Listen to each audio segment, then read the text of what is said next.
welcome back to Apolla's Odyssey, and this is my first show in the new studio. The name is a secret yet. We're gonna get to that soon here, but I'm calling my new set the Spaceship. So we are right here off Hollywood Blvd, and Sean's kind of my partner in this new studio situation. So I figured I should bring him on the show for the first show in this whole setup. Because we actually did a couple projects before. We've been working on Fake Checkers, which is a YouTube show that's sort of like a mix between Babylon Bee and Saturday Night Live. So that's kind of what we were working on leading up to the election. And since then, we've been kind of getting this whole studio set together. I know I've been talking about this a long time. And this is kind of a different setup. It's going to take a while for me to get used to it. Still working out the kinks here. I thought we were going to be able to operate a full switcher, thing with multiple cameras today, but it looks like that's going to be a little harder than we thought it was going to be. So, a little bit of time, we realized we had to take this a little more slowly than we thought we were. But, I'm going to let Sean introduce himself here. But first, I just want to say that, I'm going to have my show going here. He's going to have his own show here. And we're also going to be doing more with Fake Checkers soon, hopefully. So really excited about that. And I hope you guys like the new Spaceship. I kind of wanted this to be like a talk show set like Oprah, like show all the chairs and everything. But I guess we'll get around to that later. For now, I'm just going to keep kind of controlling everything on my own, but I'm looking forward to actually scripting out some awesome, well-edited concepts and, doing the multiple camera angles and things like that a little later on. So before I get started here, make sure you check out the Pantheon collection. I have it across the ticker at the bottom, www.shamanspirits.com. I have, I believe, 3 items left on the store, and everything from that collection, all purchases of my art goes straight into funding this whole studio situation. It's taken a lot to get this together, and I have a lot of awesome guests lined up. And also, I'm going to be doing every Tuesday and Thursday from now on for the most part, it's looking like. So make sure you tune in on Tuesdays and Thursdays. Looks like it'll always be around 5 p.m. So, Sean. Hey. So, we just did a whole project, Fake Checkers, which was really interesting.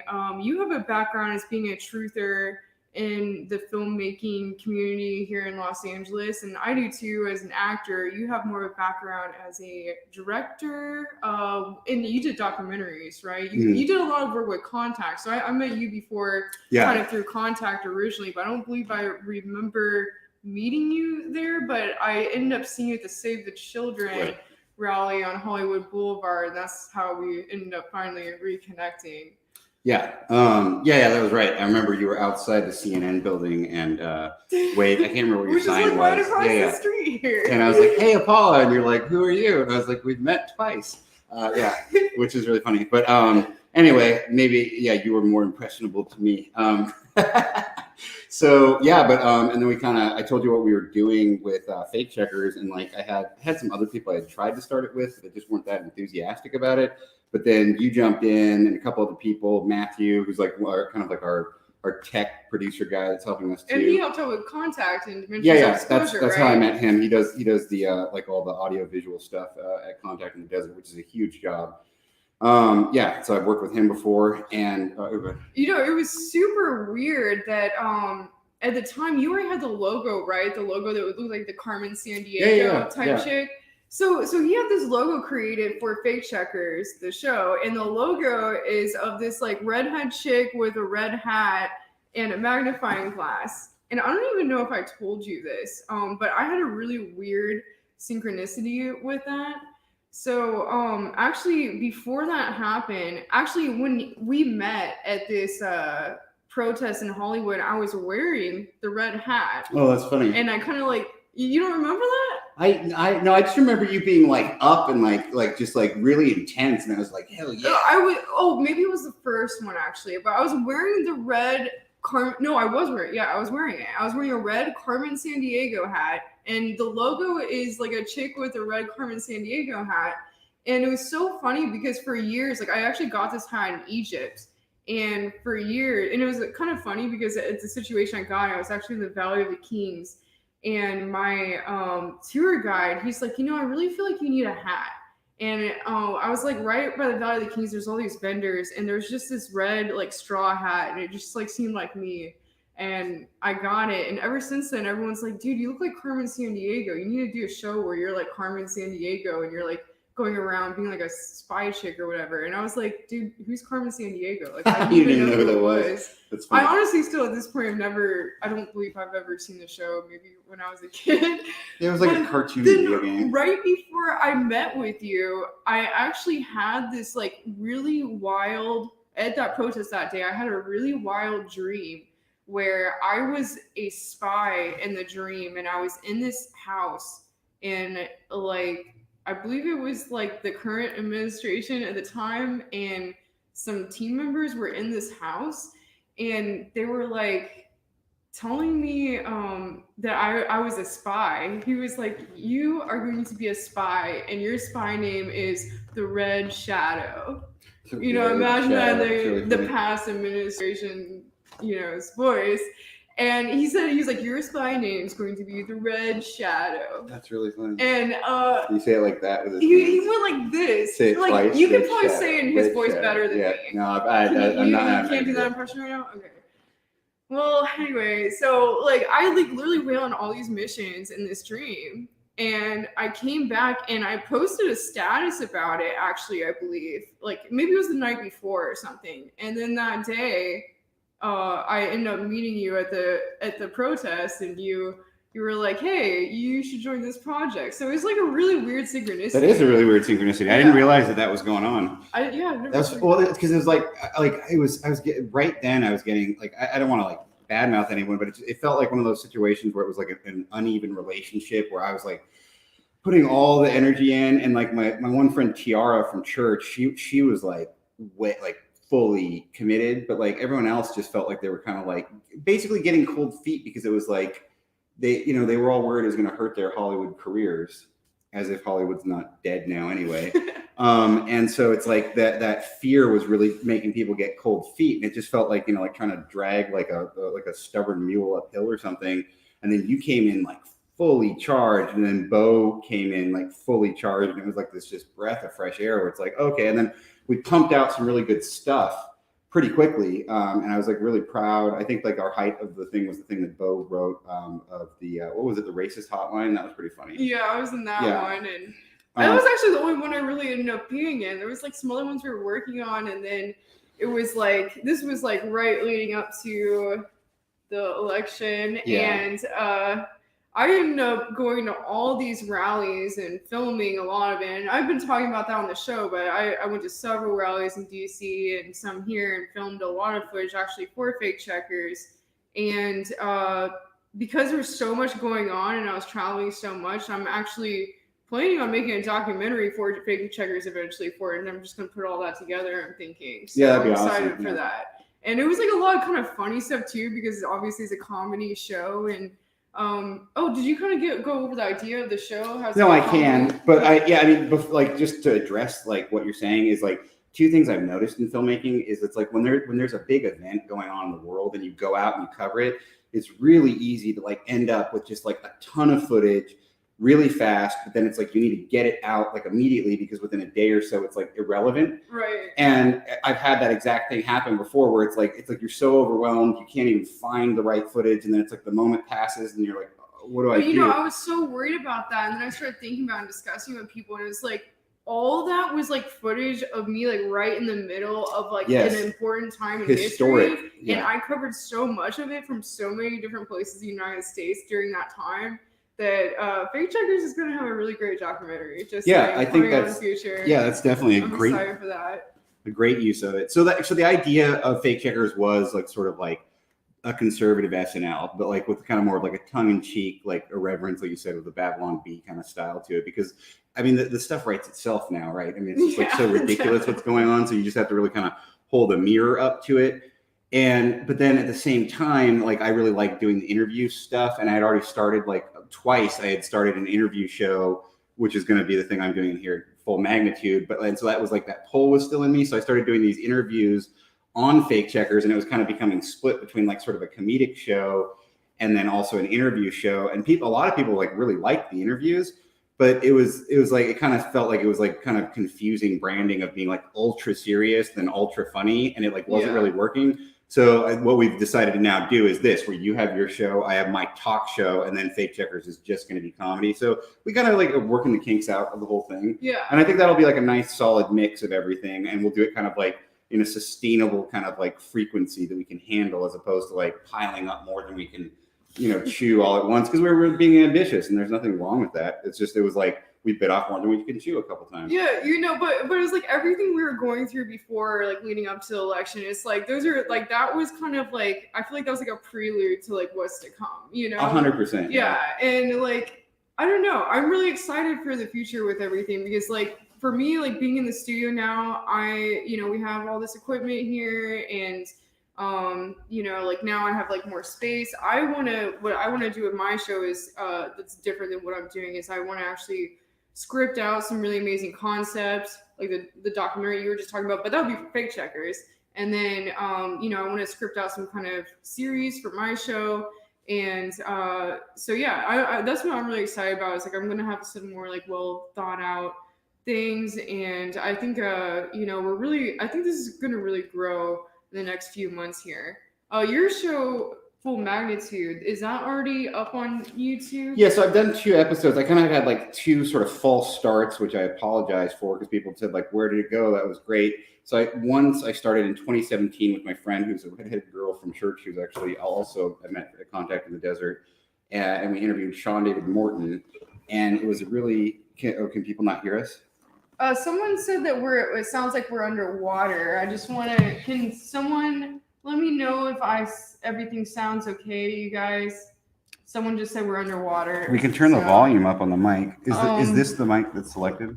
Yeah, no, it's good. I just let me know if we can hear me fine, guys. Just want to make sure. I don't think we should mess with it too much. Maybe it's just because it's on omnidirectional. That's probably why. Okay. Should I switch it to figure 8? Yeah, maybe just Is this better? Can you guys hear us better?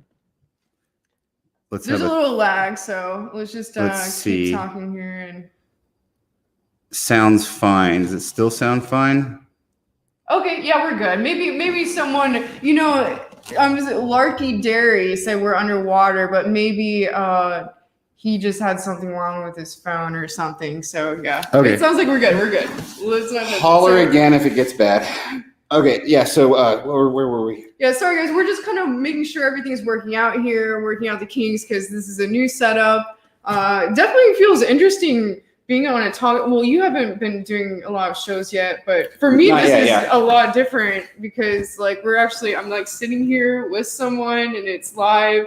It's definitely a lot different than me like running it and like looking at the person, and so do you like it better? I feel like it's more chill. I actually kind of feel like it's kind of a party right now. Normally I'm like just sitting in my room like a creepy witch or something, like a creepy witch. You gotta believe in yourself. But woo, like we're in a big studio, and this studio, it actually kind of reminds me of the Temple of Hathor in Egypt, because the Temple of Hathor, it has like these really tall pillars like all the way around the inside, and that's how this place is, except for like the really extravagant like crown molding and like painting on it. So yeah, it feels really awesome to be in here, actually. Yeah, we'll have to like show them around or something, give like a tour and post it. I'm going to be proud to bring people, like, I don't know why, but in my head, like for some reason, like Linda Moulton Howe is like the person that like I feel like is like my judgment watermark, and it's like I would bring her here and not be embarrassed. So it's like, I interviewed her before. That's on Third Phase of Moon, by the way, so check that out if you haven't seen it. That came out. I actually interviewed her at the Conscious Life Expo. I believe it was 3 years ago. And the organization I did it for at the time didn't end up using it. And then Third Phase of Moon ended up posting it probably about 4 or 5 months ago. And Yeah, I think that has quite a few views. So make sure you check out Linda Moulton Howell on Third Phase of Moon. I should come up with that. But me and her definitely have a connection. I've run into her quite a bit. You've talked with her quite a bit before too, right? Yeah, I just one-on-one, and I like, so there's this guy at Contact in the Desert that I'm friends with, Jack, and we both kind of have a crush on her, and so we would always compete over who's going to be her assistant, and he always he tries to elbow me out, so we've had definite competition of she likes me more, Jack. Yeah, so me and her actually had some competition over this dress. So I interviewed her wearing this green dress. I probably shouldn't say this. This might be kind of awkward, but I'm gonna say it anyway. I was wearing this green dress when I interviewed her, and she was like, "Wow, I really like that dress. That's a cool dress." And then the next time I saw her at Contact in the Desert, she was wearing the same dress. Well, that's imitation's the most sincere form. Yeah, it's total flattery. Yeah. And I was actually thinking when I was wearing the dress, I'm like, she would look amazing in this dress. It's totally her vibe. It was a green blazer suit dress, and yeah. Yeah, well, I mean, yeah, you're the young, attractive girl that's wearing the cool dress, and she's just totally emulating you. That's a total you're a trendsetter. Was comparing me to her. They're like, we have a young Linda Moulton Howell on her channel now. Perfect. When I started doing interviews for them, and I was like, dude, you're comparing me to a physicist? Or wait, she's a physicist, right? Yeah, physicist. I'm like, I don't know if I can be compared to a physicist, but I really appreciate that. Well, I see that's kind of what got me to go into this. Is it's there needs to be a new generation of in the truther movement, and I have a story about that. So I was I'm really good friends with Clyde Lewis, who has Ground Zero in Portland. And I know him very well too. Okay, yeah, and he had a talk. It was one of the last years they were out. I think it was the last year they were out there in the Joshua Tree location. And he'd just done a talk, and I was talking to him afterwards. When are you going to do your own show, Sean? We're getting older, and no one's replacing us. You got to get in there. And I was what do you mean? He's we're going to be dead soon, and if you guys don't record us and take the gauntlet or the torch, it's going to be over, right? And I was oh wow. It's I had done a documentary, but I had always thought about movies and filmmaking, and I'd never really thought of a show up until that point. And then later that night, I was smoking a joint, waiting for the party to start with Jim Mars, who's was my favorite living author. And I told him hey man, I've read all your books, and I just have this one question, and it was the question was, all whoever they are, right, the elites, they're destroying the planet and ruining the world as they're doing it. So how is it that they're going to come out on top if they're destroying the world to do it? How does that work? And he's oh, I got you. He's check this out. And right at that moment, that's a good impression. I love that guy. And he was such a good guitar player. Anyway, so this car rolls up, and this Southern Belle comes out of the car. And she's oh, Jim, I've been looking all over for you. I need to show you something in my room. And she grabs him, sticks her freaking giant tits in his face. And he's I'll be right back. And she drags him off. And then the next thing I see, they're getting in a car and leaving. And Jack, Australian Jack, I don't know if you know him. He's there's your chance, mate. It's leaving.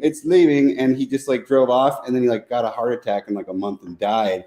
And it was oh my God. So my question was never answered. But that's why we got to do these shows, because it's these people won't live forever, and we have to. I was actually going to mention when you were saying that earlier, Jim Mars. I heard him say this before. He was he was saying in a talk at Contact in the Desert, I believe it was 6 or 7 years ago, one of the first times I was there. He was just up on the panel back when it was in Joshua Tree.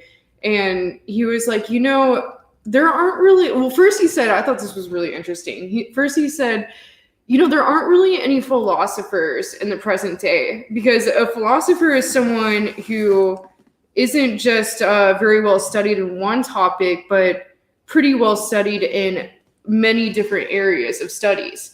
And if you think about it, the way college is now, you kind of have to go in for one degree. And so everyone kind of becomes an expert at one degree, only there's certain area of study. So no one's really a philosopher anymore unless they really put their time in. Me personally, I like to just read books all the time. I never actually even went to college. I just read books all the time. So I thought that was really interesting. And then right after that, he was and there needs to be some people to pass on the torch to in this community, because I don't see any younger people coming up in the community. And at the time when I was there, I was looking around. I actually drove the first few times I went to Contact in the Desert. I actually just drove out to the desert by myself in my car because I couldn't find anyone that was into it, that wanted to go out there. I went totally by myself. I literally camped in my car in the middle of the desert by myself, like every Contact in the Desert weekend. And I'm like looking around, I'm like, I'm young like me. And I actually always wanted to have a show, like kind of like Oprah, but on like UFO, metaphysical, like ancient civilization type topics, like literally ever since I can remember.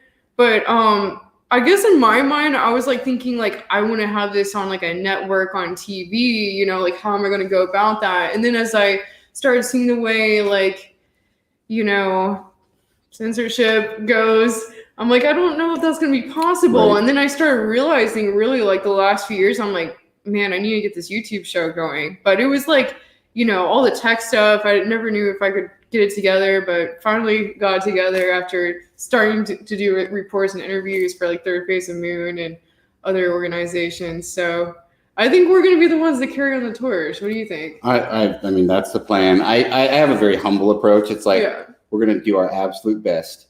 I think the thing, the first hurdle we're going to face is censorship. And that was the thing we had with fake checkers. Like, it was so weird because it would be like, people like, oh, I can't find your videos. I can't find your videos. And then on TikTok, in like half an hour, you get like 37,000 views and then it gets taken off. And it's like, okay, like that's definitely viral. And it's like to go that quickly. And so it's like, and we had a couple that just like would just skyrocket, but then some, it would be like, oh, and this is the weirdest thing. There'd be like on Facebook, there'd be like 8,000 views. You could tell from Facebook, but then on YouTube, it says like 100 views or something. So it's like they weren't even accurately calculating the views that like came through. Does that make sense? Yeah. And so I think with this, it's where we're starting is that we have to like tiptoe like we're doing around like what we say. However, I think that very soon here, like Dinesh D'Souza, Trump, somebody, Dan Bongino, they're gonna make like a sort of like a paid platform, I think, like a Netflix. It'll essentially be like the new YouTube. There's a lot of different people talking about doing this. I mean, that's what's so great about how hard censorship is coming out right now. I don't even know if it's okay to say that word. But you get censored for saying censorship, just because of how hard that's coming down right now, that's actually kind of pushing a lot of people to be like, hey, I have money, I'm successful, I can go get my own, you know, network together, and, you know, I want to have freedom of speech because a lot of people want to have that, and, you know, why not get it together? So I think that's actually amazing, and, you know, it's unfortunate because it may mean that there'll be like a split between, I don't know how to word this. I get not the left and the, you know, like people that are kind of falling for the propaganda and going with it, and people that aren't falling for it and see through it. I think there's going to be a split, but I think eventually, once one side keeps going the way it's going, the other side may follow. What do you think about that? Yeah, I think that like they call it the Great Awakening, but I think that like the more they try to censor everyone, like I think that more people are awake than in all the. I've definitely noticed that in the past year with all the people I know. I mean, have you experienced situations like that? Yeah, at the rallies of the name that will not be mentioned. I mean, there was like 10,000 people in Beverly Hills marching around with flags, you know, and it's like. And I remember when we first started out, like the people would like flip us off and stuff. And then it's like by the end, it was like the people like were like high-fiving us. And because it's like the truth is there was a lot of like-minded people in that community, especially like the Iranians are really of that mindset, which is like a really, because they're really about freedom, because they know what it's like to be in a very oppressive culture or like a oppressive regime. They saw this shift of this regime kind of taking over in the past, was it 2 decades ago that started? Yes, exactly. And so, which was headed by a certain 3-letter agency, which we won't talk about. So anyway, so I lost my point. Anyway, so it's higher level here. Like, point is, I think that somebody is going to make like a network, and I think that all these like censorship laws where it's, well, YouTube's private, it'll be private. It'll be like pay $1 a month, and then it's like, because it's a private network, they'll allow freedom of speech under like, you know, pretty open guidelines, and then no one will be able to like stop them. And I think that people will become aware that like if you want to seek the truth, you can go there. So I think what we're doing right here is sort of preparing for that, to happen, like our new home, like digitally, and we're going to just put our content out everywhere in preparation for that. What I feel is kind of unfortunate about that is that I feel like the people that really need to hear the things that we are talking about and people that have shows like us are talking about, are not going to go and pay for it because, it's like how you see what I'm saying here? It's like the information we need to get out is really kind of what people like that need to hear. I certainly understand what you're saying. And that it comes down to the monetization strategy, because it's like, you've seen like a lot of shows are very clever in that they'll have like the first 20 minutes free and then like you have to pay to see more, or maybe they won't have a paywall. Maybe it'll just be like an open network. Maybe they'll use Elon Musk's new like satellite, like internet. So they can't like say, oh, we're going to censor you on like our hosting service. Cause that's happened to a lot of truthers where it's like, they don't just ban them like on the actual platform, but like actually on the servers, they ban them as well, which is just horrible. So there might be a way around it. And I agree, because I obviously want the information to be free and accessible and like that people like, repost on Instagram. But the problem is how do they come across it? Because it's like, unless it's texted to them, like in an actual text message, it'll be censored on Instagram. It'll be censored on all the other, can I not even say that? Like word, it'll be censored on the platforms. Yeah. So that's I agree with you, but I'm not an expert yet. We're going to learn, right? Like on exactly how to get the information out. I do know that people are very curious though. And so a lot of times when you sort of like deliver something like, oh, there's secret information, maybe you can't handle it. Like a lot of times that lures people in a little bit, and it's like, so, and I think people's curiosity like leads them to the truth a lot. So yeah. Definitely. I was going to mention this earlier. I think what's interesting about fake checkers is, we mentioned it being like kind of like a mix between like Babylon Bee and Saturday Night Live and JP Sears. But I also feel like it isn't quite, it's like conservative, but it's also a lot to do with like the truther community more so than like full on just a conservative comedy. I would agree. So, and I think that's a better place for it to live. I think that because of the election going on, it kind of pitted us sort of like on being one side or another. But like, if I'm really honest with myself, the prior conservative administration, they were part of the cabal, right? Like the Bush family was very heavily involved. Yeah, I totally agree with that 100%. Yeah, and so it's not like just one side is right or wrong. It's both. Let's be really honest. If either side was being run properly, it would like. At one time, Democrats supported the Second Amendment. You know what I mean? It's like that disappeared. So yeah, I think that and freedom of speech. Yeah, I know they used to be the freedom of speech supporters, and now they're like the freedom of shut your face. I actually never really considered myself one side or the other. To me, it's about freedom, and that's what the past administration stood for me was freedom, and that's why I fully agree. That was actually the first administration. I was like, okay, I'm cool with this. I'm going with this one. I think in most people's entire lives, like, unless they were, I think the prior person that was like the exception was JFK. And it's like, unless you were around when JFK was around. But see, like, look at both of them. They both transcended their party, right? Because they actually stood for the Constitution and freedom. And it's like, and I think the two-party system is just this joke that just divides people from like the truth. And it's like, there's only one truth, which is, and that's what we're on the side of, is just knowing it and revealing it. Babylon Bee posted this thing earlier that I thought was so funny. They were like, they showed a picture of the Constitution. They were like, those new shot passports they're talking about in a certain state. They were like, this is our passport, and they showed a picture of the Constitution. That's really funny. I'm like, dude, Babylon Bee is a gift from God. They really are.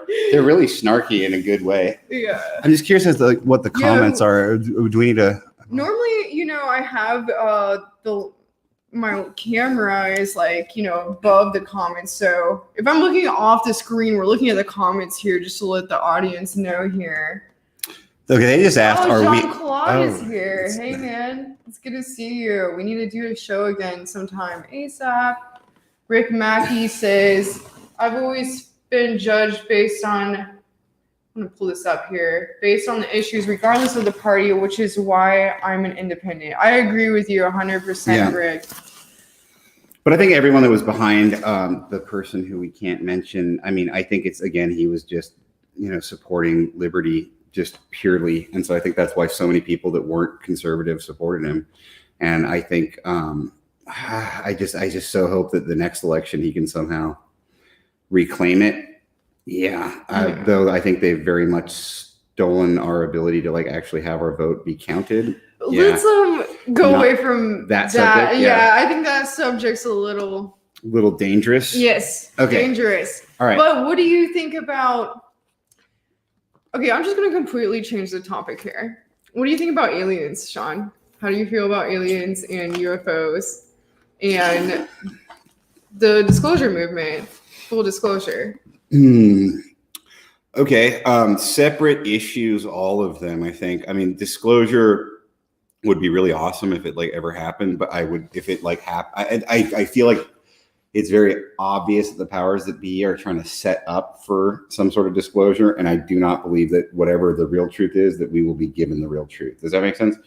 I feel like they're setting up a slow disclosure. That's my idea, because it seems to me it's like I've heard that the way they want to go about it is for there's already probably a secret space program, and all these, we're probably already working, our government, I mean other the Secretary of Defense or the Prime Minister of Defense for Canada actually already came out and said that our government is working with 3 different ET races.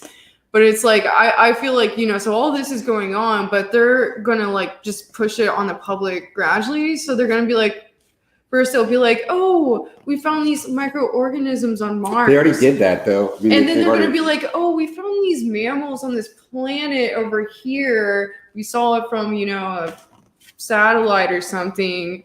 And they're just going to ease it on everyone because they're afraid that everyone's going to freak out and lose it. But to me, and I understand that. I understand with especially the older generation, the younger generation, also I can see as the younger generation, it seems that they're all the movies now, all the little kid movies, if you haven't noticed, are always kind of about aliens. They're kids playing with aliens and stuff. So I think that's how they're kind of easing it on the younger generation to get them more exposed. But I feel they think the older generation can't handle it and they kind of need to die off, and the newer generation has to kind of grow with it. But to me, it's I understand why they're worried. H.G. Wells, when The War of the Worlds came out, people started jumping off buildings and killing themselves because they thought there was a real alien invasion. And so I understand coming from that point of view, but why did there ever have to be this secrecy in the first place? If there was always an open, discussion about all this, and it wasn't, basically censored off any kind of media since the beginning of time. I mean, obviously ancient civilizations talked about this. It's in all the ancient paintings and ancient glyphs and, all around the world. So it's to me, it's I think during a certain religious time in history, that's when the alien stuff started getting censored out of history. And it's so what we never really had to have this secrecy in the first place. If we hadn't had the secrecy in the first place, then we wouldn't be dealing with this now. Yeah. Well, I see the whole issue with extraterrestrials is we don't know what we don't know, and we're being kept in the dark, right? And so there's you good? Yeah. There's so many different. Yeah. Let me know if there's a question. There's so many different possibilities of what's going on. I very much think that the ancient astronaut, ancient alien theory is true, or that there was a higher a technologically advanced civilization that existed on this earth at one time.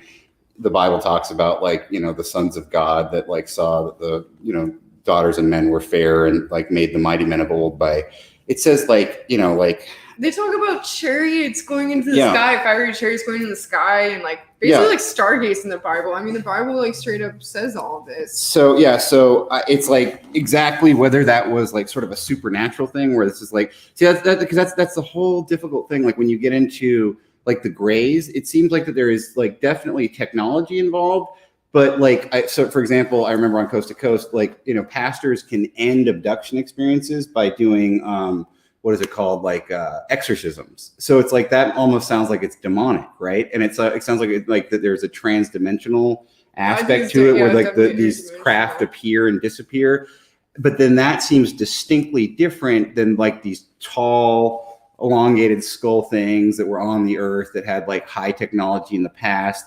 There were some sort of hybrid of humans and something else. I think there's a mix between, you know, some ETs can go interdimensional and some maybe just come here with advanced technology from other planets, like how we would go to theirs if we had the technological ability. Or this whole Earth is like a simulation and like things are coming in and out of it, you know, from a different perspective. I mean, it's just like, there's so many possibilities that it's like, I don't know. It's just like, as soon as anyone's like, oh, I know the answers. I did the raw channelings. I don't know. I get like really, anyone that just thinks they know, it's like, I feel like the only thing we know is like there's specific details that kind of formulate like kind of different hypotheses, but we don't know specifically. And what we really don't know, and I'm fully aware of this, is I do not know how they all tie together.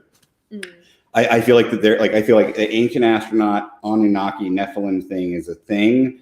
I feel that then like the whole like grays thing with transdimensional beings is a thing.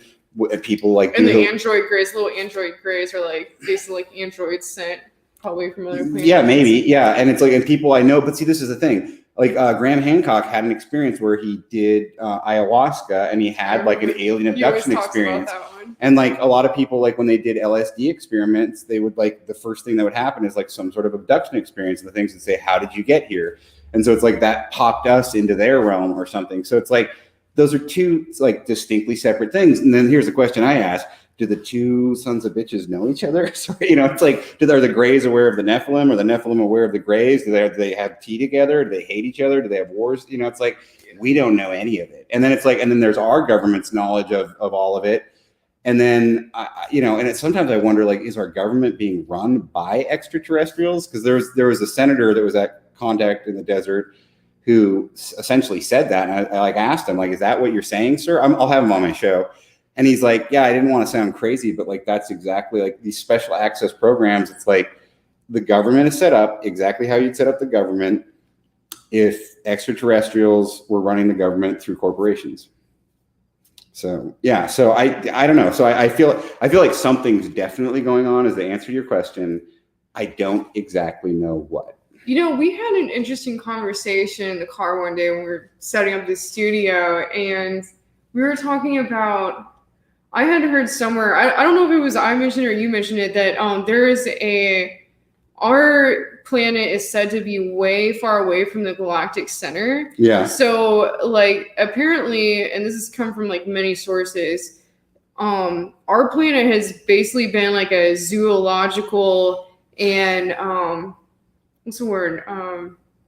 Like what's the word for like a farm, like a plant farm? Yeah, like a zoo or like a terrarium. Yeah, basically like a terrarium or a zoological like research sort of planet, where it's like they just like they just experiment with like plants and animals like here, but then all the like more advanced races and like basically probably any race, like you would say like anyone who's anyone, but any race it's like an important race would be closer to the middle of the galactic center. So it was just like crazy to me when I heard that. I'm like, wait, so we're just like out here like floating away from everything on this like prison planet? Like that's so messed up. Yeah, I mean I have a friend that he's a producer, and he's shot a bunch of movies out in Fiji. And it's like the way he describes sort of like the reality of like the indigenous population in Fiji just sort of being at the mercy of Western cultures, just kind of coming in and being like, this is happening now. And it's like, they're just kind of like, okay, it's just reminding me of like what Earth might be to like sort of some more advanced race where it's like, this is just happening now. It's kind of like, you know, like Avatar, you know, where it's just like, you know, an oppressive, like not higher, but like a more advanced race. It's like, I mean, you're just, it's not like a reciprocal relationship. It's just a one-sided sort of thing. And I think that might be the arrangement on the Earth, and people just sort of live in a little puppet show that makes it acceptable. But what you're really bringing up is the fact that like a bunch of questions aren't answered, because like no matter what perspective you look at it from, there's a lot of answers in science that just don't add up. There's a lot of species that like they can't like octopuses, like it's like there's not really like a good explanation I know from them. I believe the correct term is octopi. Yeah, right? I'm so sorry. I don't mean to insult. I'll write them an apology letter. Just to be very grammatically annoying. I'll have to write it with 8 crayons separately. Maybe I'm wrong. Yeah. I don't know. Maybe I'm wrong. I know cacti is cacti. Okay. I just found out moose is actually meese. It's not mooses, it's meese. I'll be sure to store that away in my memory. Yeah, no, I like thought about it one day. I was like, why is goose geese? But then when people say moose, they say mooses when they talk about plural moose. And I looked it up, and actually the original form was meese, but people stopped saying it after a while. Probably because they don't know. But it's actually the real version. I have definitely noticed that in this Instagram era that like the young people will just come up with words and then they just start getting repeated, and they're like not they're like one. My favorite one is when people say my comfortability. Comfortability is comfort is what they mean. And comfortability has never been a word, but like I would say 80% of my younger friends use that word as if it's like English. And I that's only going to magnify, I think, with the internet now. Yeah. Anyway, I don't mean to get off on a topic. Someone asked a question. What if they do a huge false, I don't think I should say that term, a false. I think they're called bogus banners is what they're called. That's what Edge of Wonder says, right? Invasion. So yeah, so that's what saying. Yeah, we were talking about. So I am kind of concerned with in the COVID relief bill, they like put something about like the Pentagon is supposed to release the information that it has on UFOs. And the Sun ran an article, mainstream article that none of the other like newspapers ran, that said that we had like alien technology, which we had been reverse engineering. Now that's like the biggest freaking news in human history. And it's just like one article in the Sun and everyone's just like sleeping. And this is why there's been articles coming out like that all this past year. Yeah. So it's like when you're saying like soft or slow disclosure, like that's disclosure. Like that's like people disclosure. Are still like, oh, aliens are like, there's still people out there that are like, oh, you're crazy if you think aliens are real. I actually had someone that, I don't know. It was just someone that was kind of like, they heard about my message from, you know, a post that was shared, and she didn't agree with what I was saying politically. And she started going through all my stuff and commenting, and she's like, oh, you believe in UFOs, but you don't believe in this stuff that had to do with the health stuff going on right now. And I was like, okay, so you're telling me that you don't believe in aliens or UFOs? Like, I mean, what do you think, that we're the only people out here in the entire universe where there's like billions and billions of stars that have billions of planets around them? They're probably just like Earth. I think they said there's 100 octillion stars in the visible galaxy, and that invisible octillion. Yeah, which is like octillion? So it's like that's that a number? Yeah, it's a number. But it's so far beyond that like people can't even fathom it, and that's just in the visible universe. And I guess the visible universe encompasses that like at a certain length, light just can't travel anymore. It just like dims out, and like that's the distance it travels. So I think that like when people like say like, oh, there's no life in the entire like universe, it's narcissistic, right? Yeah, ethnocentric. That is the definition of a narcissist. Well, the whole world revolves around me and my species. I think, or like, is it ethnocentric? But I think like really, if you want to distill it down to like the microcosm of what it is, it's fear. It's fear that you don't matter, that you're just like a little drop of water in the entire ocean. And that there's stuff way beyond you out there. But like Watson and Crick, who supposedly now they're saying they stole the discovery of DNA from someone else. But they said that like for DNA to have like formed organically on the Earth, that it would have been like the same as a, you know, like a tornado going through a junkyard. Can people not hear us? No, I just figured I should turn it around. It actually picks us. Picks us up the other way. It's the perfect way, I promise. Can people can still hear us, right? I just want to go back to the word octillion. Is that like more than a trillion? I don't mind not mattering. See, now but then thus Jupiter, you're an open-minded person. So it's like you're able to absorb knowledge. Make sure you talk to the camera when Jupiter. you talk to Jupiter. I mean, it's getting hard for me to get used to too. Yeah. It's interesting with this new setup here. So if we're looking onto the side, you guys are reading the comments. Gotta remember that you're over here. We're gonna have to get used to that. It's definitely interesting getting used to this new setup, but I'm taking it. Yeah, I dig it too. Okay, now I've lost place on octillion. So that's more than a trillion. I'm sorry. Yeah. It's orders of. I've never heard that before. It's orders of. I think it's like 3 or 4 or 5 like orders of magnitude bigger than a trillion. So I've never even heard that there was anything. I mean, I'm sure. I guess I never thought that there was anything more than a trillion. I mean, so like when people just flippantly say like, "There's no other life in the universe," it's like, did you fucking? Sorry to swear, but like fly like simultaneously through time and space to every like possible inhabitable planet and like do a survey? I mean, it's just and anyway, so it's like, and we know that DNA could not have formed on the Earth organically. Like the statistical likelihood is very low, and this is like known in science. Like Charles Osman talks about this all the time. This is pretty like common like scientific theory now, that it like life probably began somewhere else and it spread either through intelligent panspermia or non-intelligent panspermia, which just means it evolved somewhere. Then like a meteor comes and hits a planet, freeze dries it out into space, and then like gazillions of little freeze dried bits of DNA go everywhere. You know what's crazy about that is like if you look at a shooting star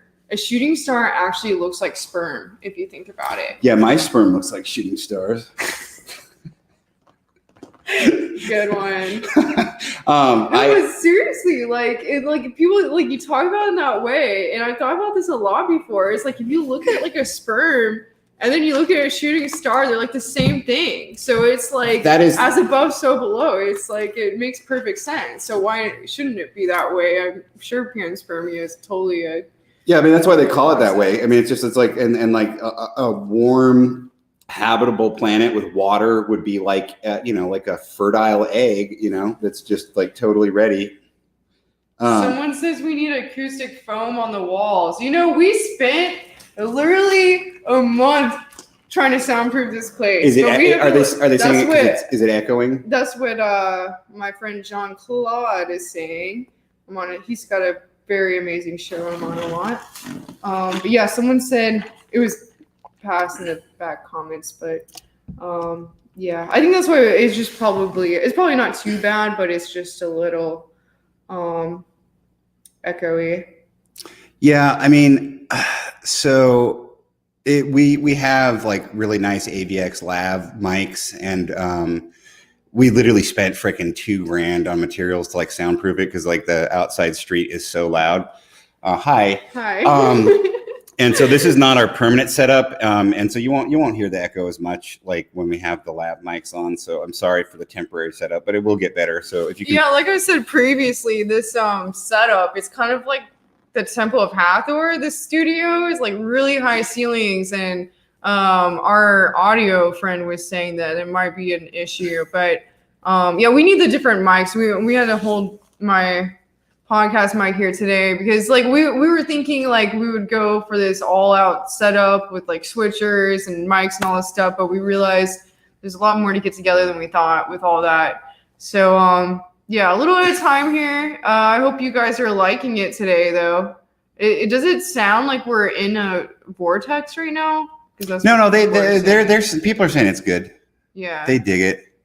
Maybe that's what it probably sounds like. We're in outer space right now. That's what I was thinking earlier. Because we are in outer space. Yeah, we're in outer space. So obviously it's going to be kind of. Haven't you guys been in outer space before? Don't you know how this works? Jeez.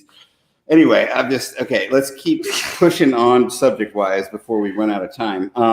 This chair is definitely like having its way with me. Sean, you're ripping up my chair. I'm not doing it. You were talking. I don't know. I did this to my mom's womb when I was on my way out. You flaked my chair. You know what? I can't help it. I'm not a delicate person. Like it's getting dandruff all over. It is. It's dandruffing me. Look. The chair is shedding on Sean. Anyway, all right. Where are we? We're talking about some stuff. I wanted to ask you about these crazy past life experiences. Oh, yeah. So he's not, I don't know. We were discussing the topic of past lives and past life regressions. And he told me, he was like, we had this conversation like a week ago. He's like, I'm not sure about all that, but I did have this regression one time. And I thought he was going to just tell me like, something like, oh, I was like this soldier in this life or something. But he like just said like the Nate listed off the craziest like experiences I've ever heard, and I was like completely mind blown. So can you just like tell the audience about those? Yeah, I mean, sure. I was like, it was actually extremely fascinating. I mean, and so it's like I really don't know how to like place this, because it's like I was a Christian growing up, and then I stepped away from that, and I've like come back to Christianity, and I definitely believe in Jesus. I feel like in the Bible, like a lot of people say that in the Bible, Jesus did mention reincarnation, but in like kind of the Council of Nicaea, supposedly it was taken out. And supposedly once Christians believed in it. I don't know if that's true, because I wasn't at the Council of Nicaea. A lot of Christians believe that that the Bible is the unadulterated word of God, and that like you can't somehow like take stuff out. I don't know. I'm about halfway through the Bible right now, but I believe Christ walked the earth. So I guess what I'm saying is, what I'm about to say, I can't exactly account for. Like, it goes against my actual spiritual paradigm. And I definitely, in exploring the show, and I'll also say this, like, I've realized that in like exploring the truth, that I need to have kind of compartmentalized logic, where I sort of have like my analytical scientific brain, where I kind of go, here's my hypothesis about that. And then I have my personal, private, spiritual life, which is like, and that somewhere there's the ultimate truth, but these are literally different parts of myself. I like that you were saying you're doing that with your show, Full Magnitude. Like, you're like really trying to go about it in a logical way, but also like delving very deeply into things, where it seems like some shows, I guess I won't mention names, but there's like some shows on TV where it's like they're kind of along these lines, and it's like it's almost like they're like just getting the tip in. You know what I mean? Yes, and I want to get deep. Yeah. I want to get balls deep in it. I guess we're having all these sexual references. That's really funny. So anyway, yeah, I do feel like a lot of shows that they just like scratch the surface. Like 9/11, for example, we're totally. Go ahead. We're totally. Oh, dude, I just totally had like 80 thoughts in my head, and then they just flatlined. Something about 9.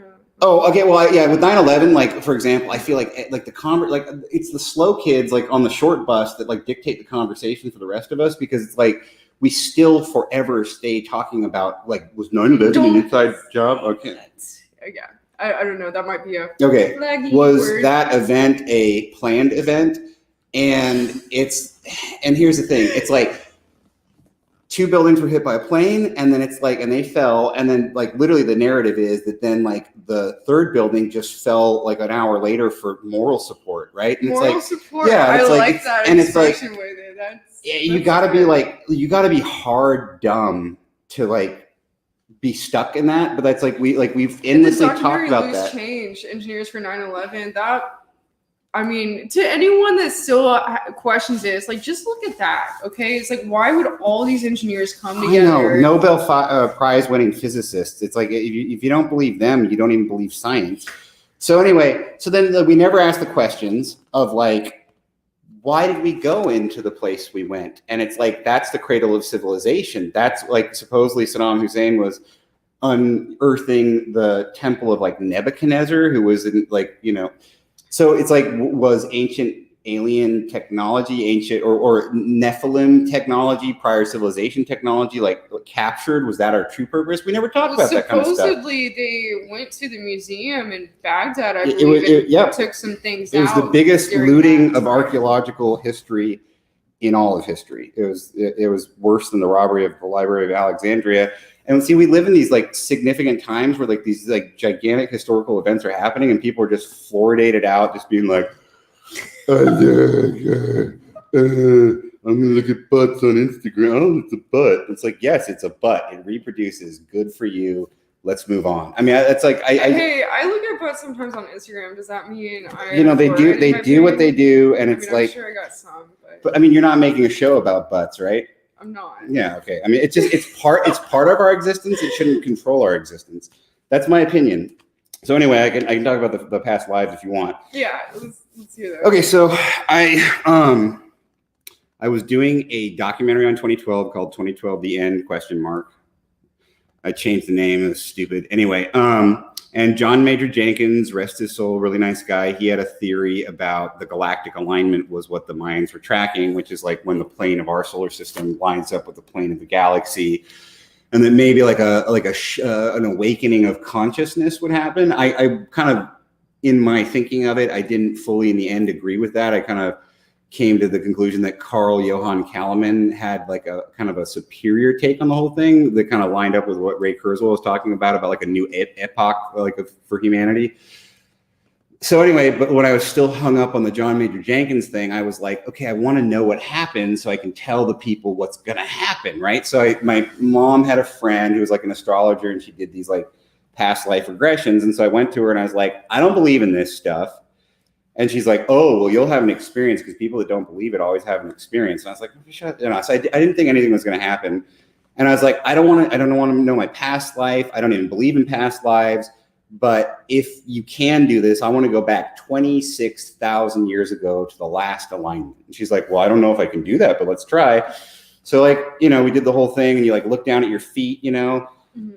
In my first one, I was like a Roman soldier, and it was really hot, and it was in Africa, and we were like basically subjugating these Africans. And I was like, in the life, I was like so fucking proud. Sorry to swear, I keep swearing. And you didn't know that Romans ever went to Africa. I didn't know that Romans had ever been in Africa. This was like not knowledge to me at the time. And it was like that kind of young, dumb in the military, like I'm part of the cool kid thing. But then like the next thing was like we were subjugating these people, and I just felt so bad. And it was just like this kind of feeling of like, this isn't what I signed up for. This is terrible. And then it's like at night, like some of them came and like killed us. And I think that like my last thought was like, we kind of deserve this. And then that was it. That was like my life. And then prior to that, I jumped and I realized that then the life prior, like this one I'm going to say, was like punishment for what I did in the most early life. Is I was like, I could feel like my skull getting like really thick and like my thoughts becoming dumber. And I was like this abominable snow beast on like a snow planet. And I had like a pouch that had like a kid in it, and everything was really steep. It was kind of like billy goats, but we had like really long arms that went down to like the ground. And it felt so good. It was like, I was like so powerful and just like, I was just like spent my days like, you know, like going up these rocks, and I don't know what we ate. But it was like a planet that was still in sort of like primitive chaos, and there was like lava explosions everywhere. And in the distance, there was like a gigantic volcano that was just like spewing forth for like months and months and months. And I was curious. And so like I did this trek, and I had like my like multiple kids in my pouch. And so like for months I traveled and traveled and traveled, and I was like, oh, and I think in my primitive state, I thought it was like a religious experience. And it was like, I'm getting closer, I'm getting closer, I'm getting closer.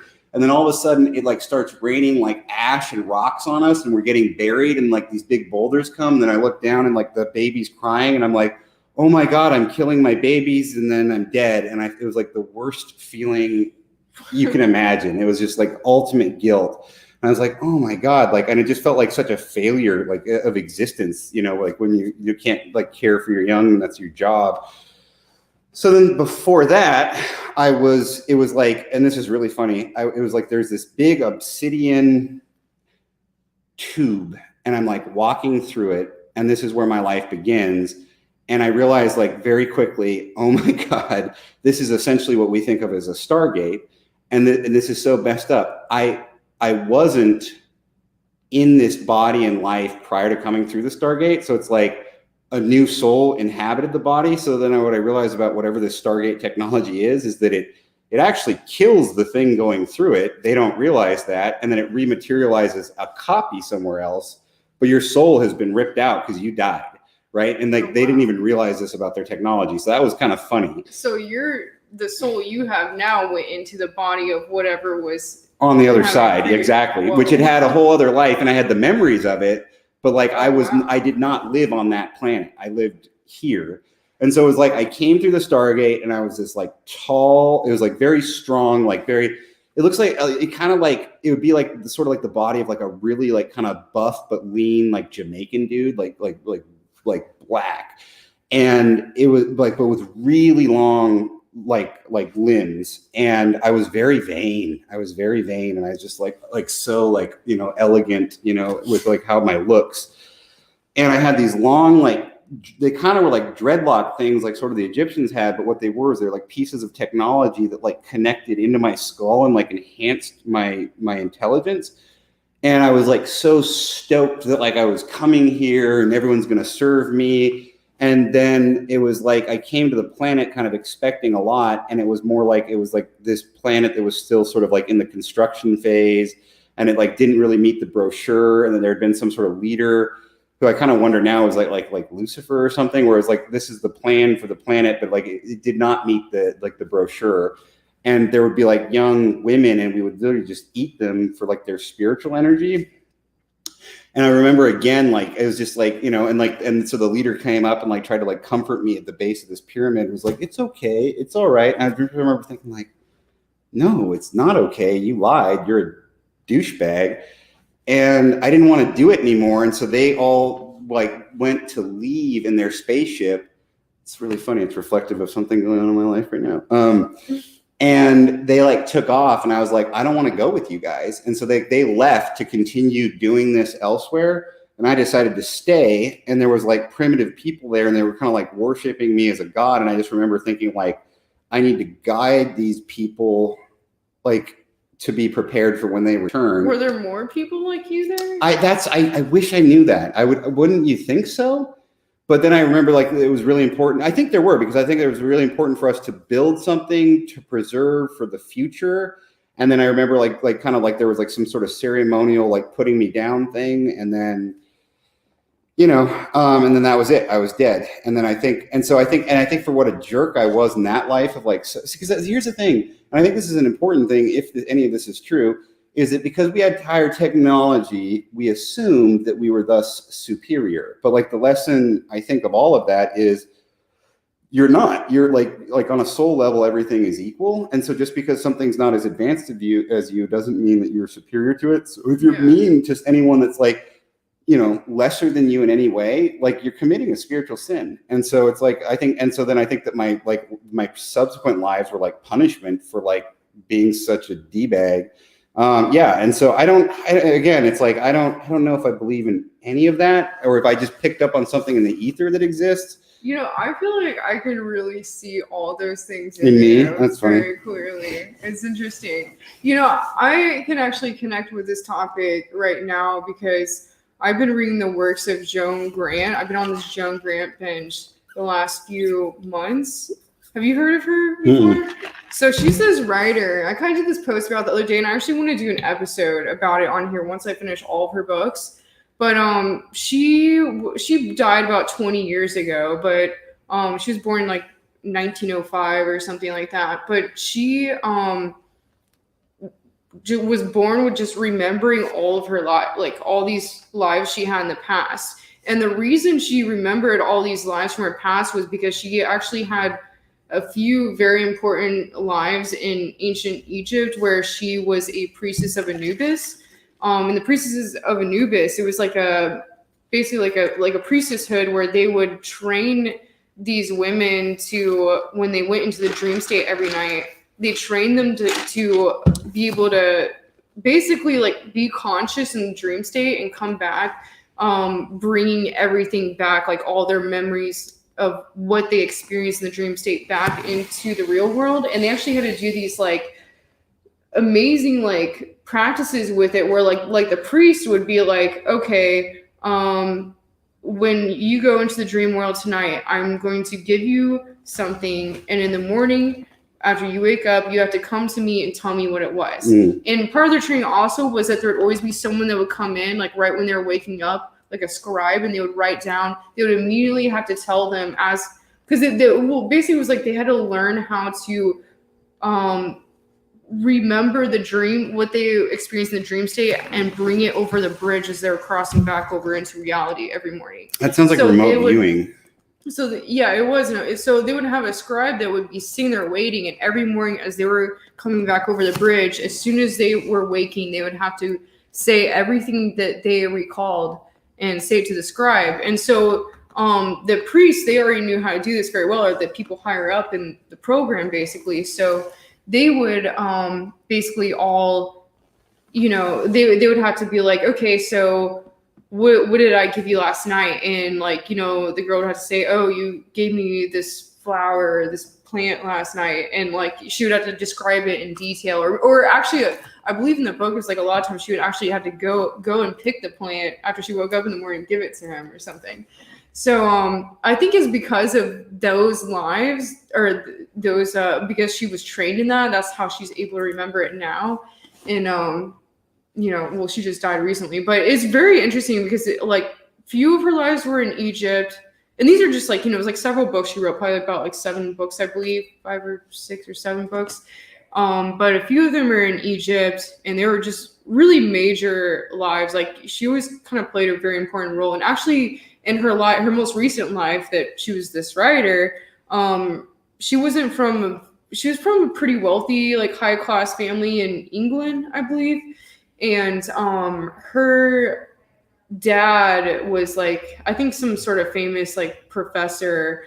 And so he actually was friends with H.G. Wells, and H.G. Wells and a lot of his friends would come over. They were very important people in that time. They would come over and sit around the dinner table, and she would tell, as a kid, she would tell all of her stories like H.G. Wells and all these important people. And then they would write them as books later?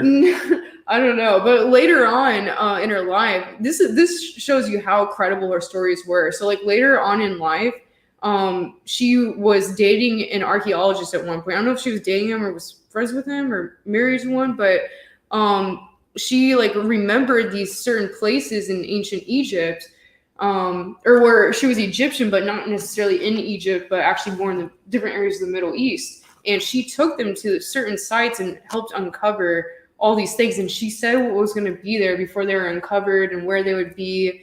And certain names of certain pharaohs and their families, all in complete extreme detail, and help them uncover these things. Really? Yeah. That's crazy. Yeah. And wow. so some of her lives, and she actually mentions in some of the books, so it always starts out in her childhood, and it'll go all the way almost usually pretty close to the end of the life, and just go through everything.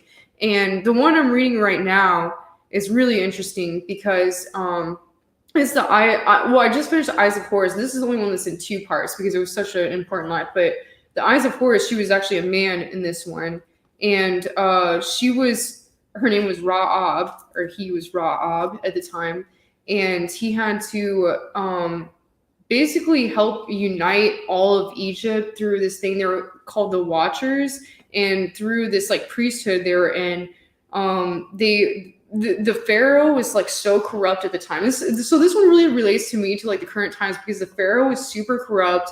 A lot of the poor people were living in extreme squalor and poverty because the pharaoh was so corrupt. He wouldn't even allow them to go wash in the river or bathe in the river or have any fresh food, or any of the grain that any of the farmers grew had to go straight to the pharaoh's mills and or grain shacks or whatever they're called, and they weren't even released to all the people. He would just keep them stored there. And so basically they put in, there was this kind of was it called almost like an insurrection, but where they put in these what they called Watchers, and they were these soldiers that were kind of on the side of light. They were run by these priests on the light side, but then there was these dark priests. So they followed Ra, which I think is kind of their version of God, or their, yeah, I think Ra is kind of their version of what their word for God is. And then the side of darkness, these dark priests, they were worshiping Sekhmet, who is basically the mistress or the wife of their version of Satan.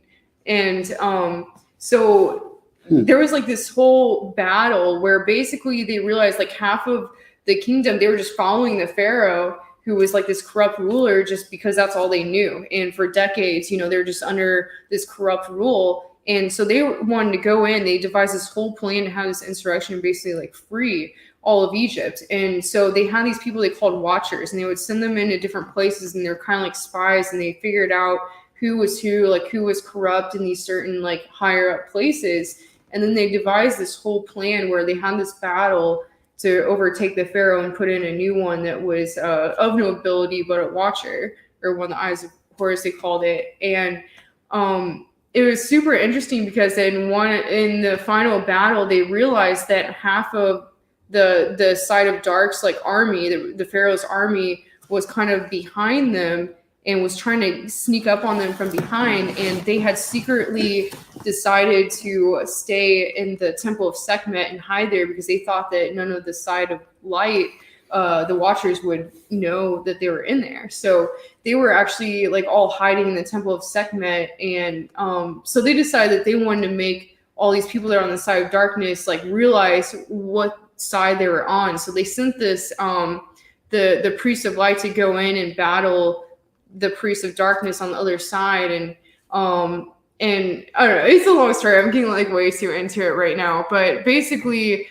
they showed them who they really were, and they went into this temple and they realized that in this temple they had been, it was like this horrifying scene where they had been like sacrificing virgins and like like beautiful like young women, and they had like all these altar boys that were basically like these young boys that would be brought there and just brought up in the temple so that basically these priests could like defile them and do all these horrible things to them. And it is like, it makes you think like, who do these people remind you of that's in society right now? I think it's like, a repeat of what used to exist. Yeah. And it's so interesting. And I know, I'm sorry, that was a really long, crazy story right there. But I just want to say all these books, like all of her lives, like another one was like a Native American life. And, I've only read the Egyptian ones. The Winged Pharaoh is the first one. I recommend starting with the Winged Pharaoh.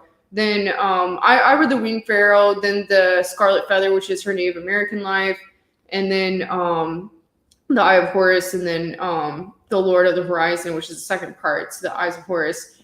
And man, it just really shows you like the laws of balance. Like they'll like recognize these people in one life, and then they'll see them in another life, and it's like they have to basically make up for what they did to them in this one life. And they're like, it really like reading it and like how they meet people in these dream states and what they do on like kind of the other side, it like really makes you like analyze, like justice is really, that's the main theme of it, is justice. Because it's like it goes to this kind of like law of balance and how like in these different lives they do something, and then the next life they kind of have to balance it out, like, and it's just so interesting. And I'm definitely going to do a show on that one soon here. I think that'd be cool. I have to get surgery soon on my bladder, and I just drank 2 drinks. I need to go to the restroom really bad. Okay. Do you want to keep talking about that while I go? Talking. Okay, sorry.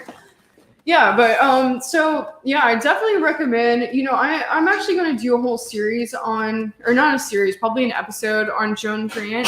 So I talked about it a little bit on Facebook, and people asked me to read it. Oh, someone said that reminds me of the Law of One. I actually haven't read the Law of One yet completely, and I have been meaning to do that. I definitely need to do that. But yeah, so she had some other lives that were, I believe one is in Greece and one is in like wartime, like England or something. And then there's one of like her most current life before she died. So I definitely want to look into those before I actually do this episode on it. But I fully recommend reading all these books by her, because it just like, it's like, it really focuses on justice and like, the idea of like, it's so important. Every life you meet, like every person you meet, and like any like wrong thing you do to someone, like any karma you build up with anyone, you're gonna have to pay that back later. And that's basically what it's kind of like all about in this series. And it's like, these like I was just talking about these dark priests, they probably had to come back and atone for what they did later.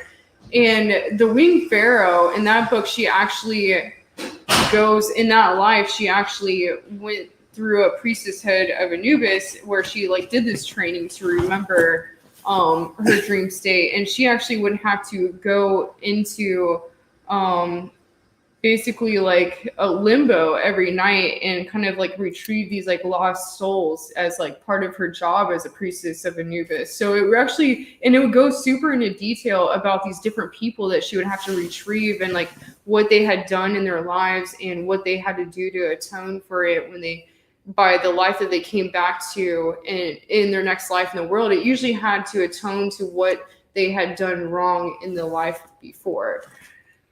So that seems like the theme in the ones that I saw. Yeah. Yeah, definitely. I like one that stood out for me was like when she had to go in as a priestess of Anubis, she would have to go into this limbo world, as I was saying, and there was like this one guy. It was like usually like whatever they were doing like really bad in a life or whatever they were attached to, they would have to, that would actually keep like kind of coming up for them. So this one guy, like he was obsessed with having this perfect, beautiful, amazing home, and he was like obsessed with the idea of people coming over and being jealous of it. And he'd have like all this perfect furniture and the finest like silverware and all the finest things, but he like loved that people would be like jealous of it, and so that's why he like did this. So it's like every time. So in the limbo kind of world that he was stuck in, the reason why he couldn't reincarnate, it was like his place, like basically his kind of version of hell was like he was in this home, and his home was constantly being covered in dust and like messed up, and he had to constantly be sweeping it, and then it would come back in, and so it was like. And then there was like this other one, it was like this like mistress, this lady was like a concubine to a king, and she had the king, she made up all these lies about the queen to make the king mad at the queen, basically. And she basically had to, in the limbo state, she was just in. So she did this to basically like get all this like gold from the king and made up all these lies. And then the king ended up killing the queen because of these lies that she said. And then in this limbo world, she's basically being like raped while she's having like gold like poured on her like over and over. And like, so it's like, it just like, it really makes you like realize like how like crazy, like the things that you go through in your life. Like if you go down a wrong path, like how much you kind of have to atone for it and correct it to like even incarnate again, or the lives you have to incarnate into to kind of make up for it. So it's interesting. And like I said, like, I don't know if any of this is real or not, but it's just very interesting to look at. It makes you think a lot about karma and, how everyone's lives affect each other. Mm-hmm. I've been rambling for a long time. I think this has been a good show. I hope you guys are all enjoying it. Do you have any final words, Sean, to wrap this up here? No, I promise we're going to do our absolute best to bring out some really good content and seek the truth out on behalf of humanity. I think that's the game we're all involved in here. And I don't know, for my show, I really want it to be like a conversation, it's like, I don't want it to be like a thing about me. I want it to be like, an open dialogue with people trying to collectively together use all our heads to get at the essential truth of what's going on this planet. And so, and just in the greater scheme of life itself. So it's definitely fun to like kind of get this going and figuring all this out. I just started my show a few months ago.